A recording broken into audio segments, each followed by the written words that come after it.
En 1990, un niño logra descifrar que su papá mató a su mamá. Ahora, lo hizo inteligentemente buscando las pruebas pertinentes, ya que no podía actuar sin pensar bien las cosas, porque su padre, un médico respetado, tenía mucha influencia. El miedo del niño de solo 11 añitos es que si su padre lo descubre, podía matarlo. Pero el niño armó el rompecabezas con ayuda de la policía, actuando así como un pequeño agente encubierto. Es un caso bastante interesante basado en hechos reales. Si te gustan este tipo de casos, suscríbete o déjamelo saber en los comentarios. Así que hoy te cuento el misterio de lo que vivió y qué fue lo que hizo Collier Landry Boyle. Estás escuchando Cuéntame el Misterio, presentado por Joe Mailey. Él se llama Collier Landry y vivía en Mansfield, Ohio, con sus padres y su hermanita. Sus padres son John y Noreen Boyle. Su papá era médico y era bien respetado por su comunidad. Collier casi nunca veía a su padre, así que siempre pensaba que estaba trabajando todo el tiempo, pero luego descubrió lo que en realidad estaba pasando. Y es que John, el padre de Collier, había ido varias veces con él a casa de una mujer llamada Cherry, en donde ella vivía con sus hijos. Pero en uno de estos días, Collier vio a su padre besándose con Cherry. Así que cuando llegó a la casa, corrió inmediatamente a decirle a su mamá Noreen que el papá tenía otra novia. John Boyle ya había tenido otras relaciones durante 10 años estando casado con Noreen, así que no fue una noticia nueva para ella, pero en este caso era diferente porque John involucró al pequeño Collier. Según Collier testifica, Noreen, su mamá, llamó a John gritándole y pidiéndole el divorcio. Así que a fines del año 1989, los papás de Collier tomaron la decisión de separarse cuando se acabaran las vacaciones de Navidad. Collier le contó a BBC: mi papá me decía cómo iba a convertir toda nuestra vida en un infierno, que tenía una nueva familia, mucho mejor, y que los hijos de Cherry eran mucho mejores que yo. Lo que John no sabía era que Collier más tarde se acordaría de los próximos detalles. Y comienzo con las pistas más importantes del asesinato. Collier recuerda que una vez su padre lo llevó a comprar una lona azul, que no se veía de mucha importancia en aquel momento. También otro día su padre llegó con una alfombra para el exterior, en este caso era verde, y también la colocó como la otra en el patio trasero de la casa. Otro punto importante es que Noreen, cuando comenzó a dar pasos para abandonar su matrimonio, le confiaba todos los días algo diferente de su padre a Collier. Collier dice: mi madre me recogió de la escuela en noviembre de 1989 y me llevó a un pequeño restaurante. Ella me dijo mientras íbamos en el auto: Collier, quiero que sepas algo.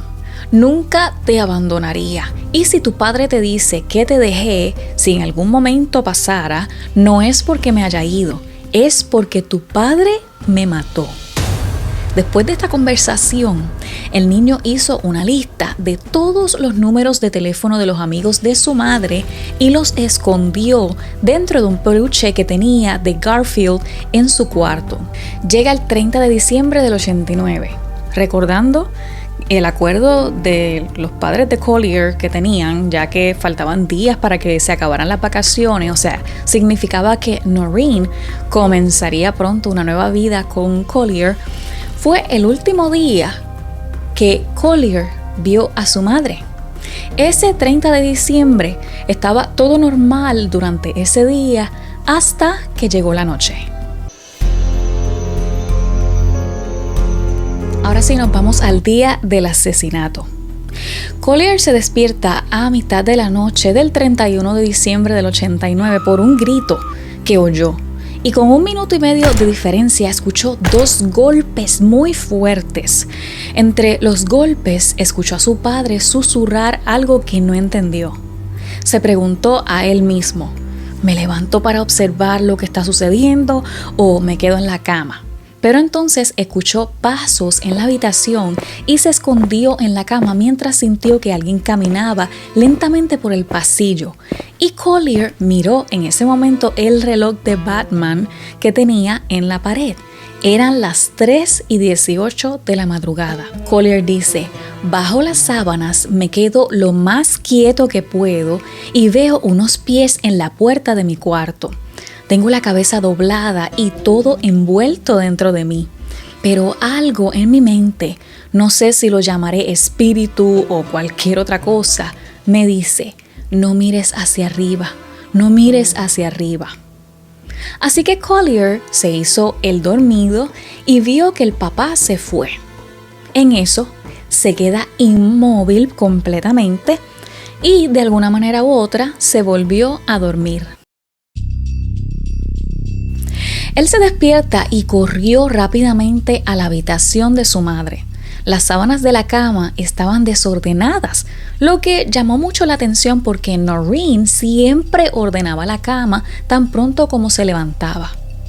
Por lo tanto, descendió las escaleras y vio a John, su papá, sentado en el sofá con una toalla en la cintura porque había salido de la ducha. Le pregunta, ¿dónde está mamá? Y John le responde, Collier, mamá se tomó unas pequeñas vacaciones, mirándolo con tranquilidad. Entonces Collier se da cuenta de que le había hecho algo. La mamá no era así.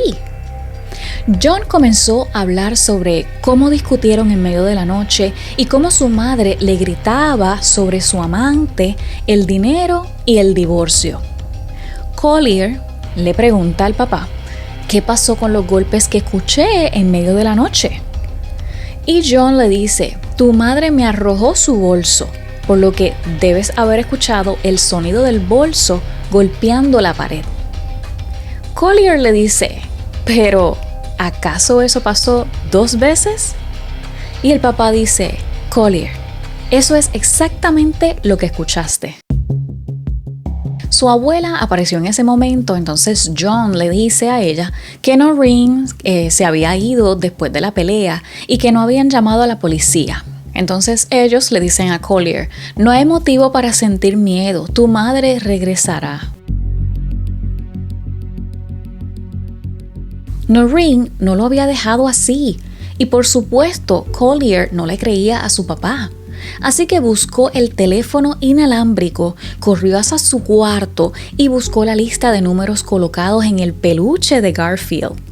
Entró al baño y comenzó a llamar. Collier dice en la llamada que hacía a los amigos de Noreen, mi padre me dijo que no podía llamar a la policía, pero tú sí, llama a la policía. La policía eventualmente recibe la llamada.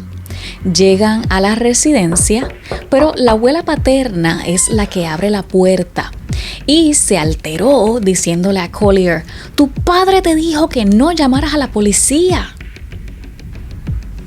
En este acercamiento, Collier detuvo a uno de los agentes y le dijo, algo le pasó a mi madre, no tengo confianza en mi padre.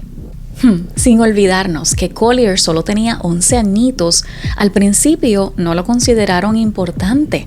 Sin embargo, debido a la insistencia de él, los policías comenzaron el registro de la denuncia por desaparición.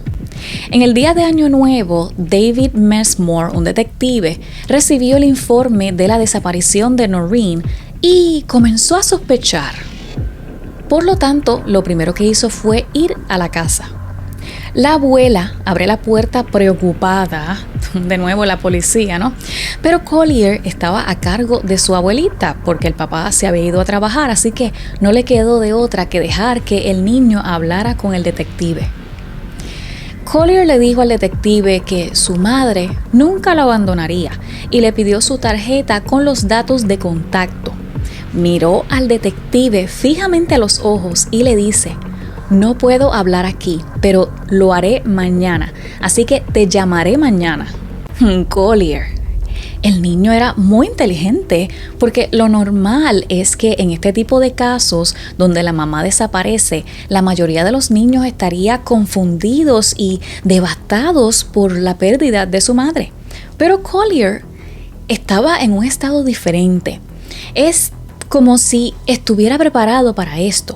Y hace sentido ese pensar, ya que su mamá le había confiado lo que ella pensaba que podía pasar y así mismo era que estaban pasando las cosas. Al otro día, Collier va a la escuela, pero fue directamente a la oficina del director y preguntó si podía hacer una llamada al número que estaba en la tarjeta de David, el investigador. El niño le contó todo lo que sabía a David. Le dijo: Dave, cuando vuelva a casa voy a buscar en el área del almacén y mirar en el sótano a ver si encuentro el cuerpo de mi madre. Voy también a buscar la cartera de mi madre porque si planeaba irse, debería haberse llevado su cartera. También voy a estar pendiente de cómo actúa mi padre como un halcón.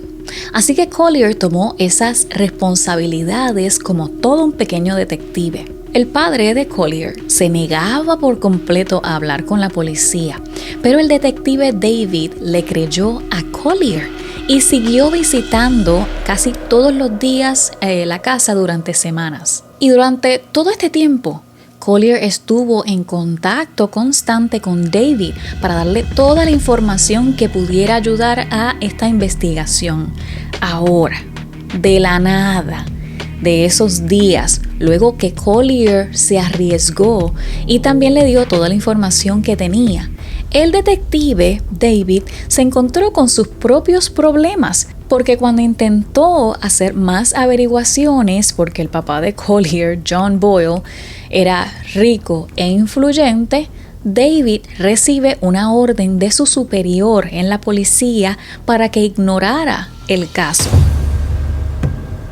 Pasan los días y John le pregunta a Colin si quería acompañarlo a la oficina. Collier no podía perderlo de vista, así que le dijo que sí. Pararon en una gasolinera de camino de regreso a la casa y cuando John se bajó del carro para pagar la gasolina, Collier cuenta que aprovechó a revisar el carro y encontró 2 fotos. Una era dentro de una casa que no había visto antes y la segunda era de la nueva novia, o sea, con quien vio a su padre besándose la última vez, y ella estaba en la foto con sus 2 hijos frente a una chimenea envuelta en plástico. Y por supuesto, Collier le informó inmediatamente de estas fotos al detective David. Gracias a esto, David logró investigar un poquito más y encontró que John había comprado una casa en Pensilvania y la dirección quedaba a 3 horas de donde ellos vivían en Mansfield. Y, como si fuera poco, él había ido a esa casa antes de que la mamá de Collier desapareciera. David no se queda aquí, él sigue investigando y llama a la gente que supervisó la venta de esta casa en Pensilvania y le preguntó si había algún dato raro. En esta conversación, el agente le confiesa que John le había preguntado ¿qué hay debajo del nuevo suelo del sótano? Por si quiero reducirlo. Entonces encontraron lo que tanto temían. Ya para este momento, tal vez por todo lo que estaba pasando, el padre de Collier podía sentir que la investigación estaba ganando impulso. Así que John se sentó a hablar con Collier y le dijo: ¿sabes, Collier? Sé que ha sido muy difícil que mamá nos dejara en tal estado así para valernos por nosotros mismos y sé que te ha afectado mucho el estar sin ella. La extraño y la queremos mucho. Ahora tengo una conferencia médica la próxima semana en Florida y creo que deberíamos hacer un viaje de padre e hijo. Collier, por supuesto, le dijo que no era una buena idea. Collier sabía de lo que su padre podría ser capaz. Así que llamó al detective David al día siguiente desde la escuela y le dijo: quiere llevarme a Florida y si pasa esto, yo sé que no voy a regresar. Aquí David va inmediatamente con servicios sociales a la casa del niño al otro día y tanto Collier como su hermanita adoptiva fueron sacados de su casa el 24 de enero. Esto fue tan rápido como a menos de un mes después de la desaparición de su madre. David no se separó de los trabajadores de servicio social y se encargó de que toda la casa fuera revisada por los investigadores para buscar el cuerpo de Noreen. Ahora, al día siguiente, al revisar la casa ubicada en Pensilvania, es que encuentran lo que tanto temían. El cuerpo de Noreen había sido enterrado en el sótano de aquella tremenda casa. Por eso John le había preguntado a la gente sobre el suelo del sótano. Después de todos estos días, la fiscalía le dijo a Collier que no tenía que testificar en contra de su padre, pero él dijo: sobre mi cadáver. Quiero asegurarme de que sea condenado porque yo sé cuál es la verdad. El cuerpo de Noreen fue encontrado envuelto en una lona azul que el padre de Collier había comprado con el niño. El cemento fresco del suelo del sótano fue cubierto con la alfombra verde que había comprado para su casa de Mansfield. John Boyle fue sentenciado a 20 años de prisión y cadena perpetua por asesinato agravado y adicional 18 meses por abuso de un cadáver.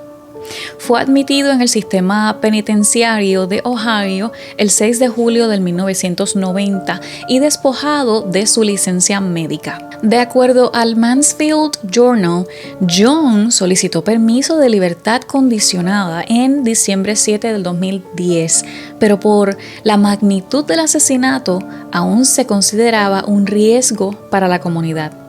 La próxima vista de libertad condicional sería el 1 de octubre del año que viene, del 2025. Luego de todo esto, Collier fue adoptado por otra familia y eventualmente cambió su apellido a Landry porque alegó que era como le llamaba su madre. De su historia se hizo un documental llamado A Murder in Mansfield. Aunque solo tenía 11 añitos, entendió lo que tenía que hacer. Encontró la fuerza dentro de sí para enfrentarlo todo. El amor por su madre fue más fuerte que el miedo y reforzó el hecho de que la oscuridad es solo ausencia de luz y el mal es simplemente la ausencia del bien de Dios en el corazón. Suscríbete y dale un like al canal o al podcast de Cuéntame el Misterio. Déjame saber en los comentarios qué piensas del caso. Te envío un abrazote gigantesco. Hasta la vista.